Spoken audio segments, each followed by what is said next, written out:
அதிகார பகிர்வு என்பது மிக அவசியமானது.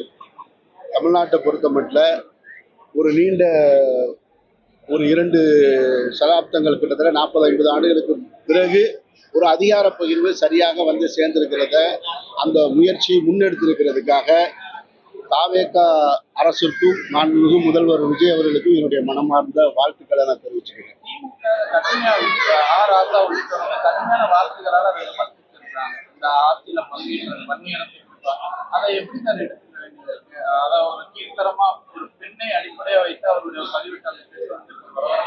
இதுல 2 இருக்கு.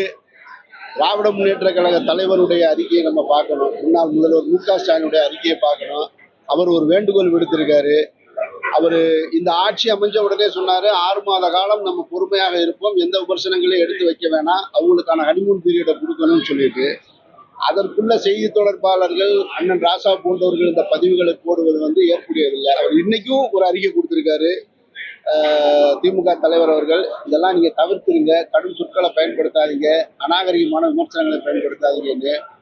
அண்ணன் ராசாவுடைய பதிவை நானும் பார்த்தேன். தமிழ்நாட்டில் சமூக நீதி கருத்துக்களை அதிக அளவுல கொண்டு போய் சேர்க்கறதுல மிக முக்கிய பங்கு வகிச்சவர் அண்ணன் ராசா அவர்கள். அவர்கிட்ட இருந்து இப்படி ஒரு பதிவு வரும்போது எனக்கே கொஞ்சம் அதிர்ச்சியா தான் இருந்தது. ஆனாலும் இந்த எதிர்ப்புகளை பார்த்த உடனே அதை எடுத்துட்டாரு, டெலீட் பண்ணிட்டாரு. அதையும் நம்ம வரவேற்கணும். அதிமுக 25 எம்எல்ஏ ஆதரவு கொடுத்தாலும் விஜய் வந்து அந்த மதச்சார்பற்ற கட்சிகள் திமுக இருந்தவங்க தான் எதிர்ப்பு பண்ணியிருக்காங்க. அப்படி நம்ம எல்லாத்துக்கும் இப்பவே தீர்வு சொல்லிட முடியாது. எல்லா விஷயங்களுக்கும் அவருடைய ஒவ்வொரு அசைவுகளுக்குமான பின் அரசியல் இருக்கலாம். அதை நம்ம இப்பவே சொல்லிட்டு இதுக்காக செஞ்சாரு அதுக்காக செஞ்சாருன்னு சொல்லிட்டோம்னா அப்புறம் பின்னாடி நம்ம அதை உற்று கவனிக்கிறது தான் சரியானதாக இருக்கும். ஒரு அரசுன்னா இந்த அரசு இல்லை, எந்த அரசாக இருந்தாலுமே சொல்வதற்கு 4 குறைகள் இருக்கத்தான் செய்யும். 4 குறை இல்லாத அரசு உலகத்துல எங்கேயுமே கிடையாது.